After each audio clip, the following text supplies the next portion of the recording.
V digitalnem uredništvu je bilo leto 2025 produkcijsko zelo bogato, saj smo izdali kar 136 e-knjig in 88 zvočnih knjig v slovenskem jeziku. V letu 2026 pa pričakujemo približno enako število novih izidov.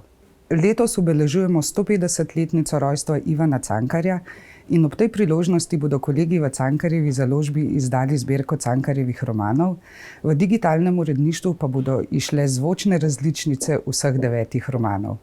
Da pa se boste lažje odločili, ali želite romane brati ali poslušati, bodo v knjigah natisnjene QR kode, prek katerih boste dostopali do zvočnih različic vseh 9 romanov, ki jih berejo sami krasni slovenski igralci.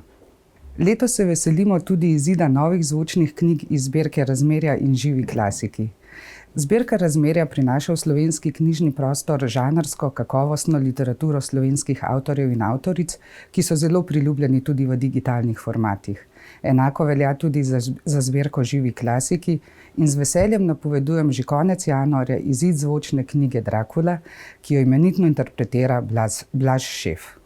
In za konec napovedujem izid zvočnih knjig še v eni krasni zbirki, ki je bila v tiskani obliki zelo priljubljena med slovenskimi bralci.